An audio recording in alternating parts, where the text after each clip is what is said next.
پس از پیروزی نیروهای افغانستان در جنگ سیوم با نیروهای بریتانیا کبیر در تابستان سال 1919 امیر امان الله خان استقلالیت کشورش را رسما اعلان کرد.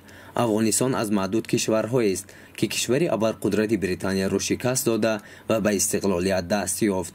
به افتخار 100مین سالگرد استقلالیت افغانستان روز 19 آگوست در سفارت جمهوری اسلامی افغانستان در شهر دوشنبه مراسمی با شکوه برگزار شد. سید معصوم بدخش کاردار این سفارت گفت افغانستان از جمله نخستین کشورهای آسیا است که هنوز 100 سال قبل استقلالیت کامل خود را اعلان کرده بود.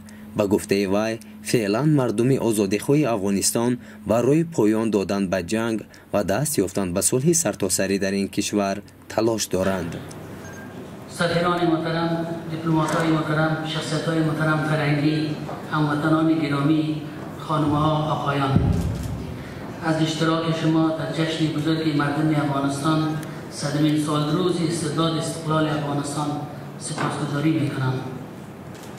اجازه بدهید بر روان پاک شهدای راه آزادی که دلیرانه در رسول به حفظ استقلال کشور ما جان باختند و آزادی را به بهای خون خویش برمغان آوردند درود بفرستم و جا دارد یاد نمایم که در اصول این استقلال از امپراتوری وقت بریتانیا نقش و رهبری پادشاه مترقی کشور شاه امان الله خان برجسته بود و پادشاه جوان امان الله خان برنامه‌های عظیم اصلاحات را در آن زمان آغاز نمود که مسیر تاریخ افغانستان را دیگرگون ساخت.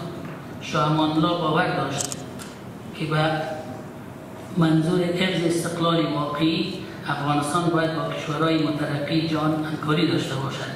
اصلاحات شاه امان الله زمینه را برای پیوستن و متقن ساختن افغانستان به جامعه جهانی فراهم ساخت.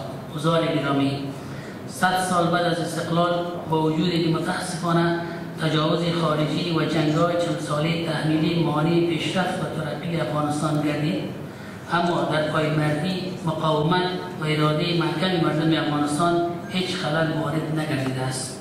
جناب سید معصوم بدخش کاردار محترم جمهوری اسلامی افغانستان، بانوان و جنابان، سرفرازم به نمایندگی از حکومت جمهوری تاجیکستان 100مین سالگرد استرداد استقلال جمهوری اسلامی افغانستان را به مردم و حکومت افغانستان و سفارت محترم صمیمانه تبریک میگویم.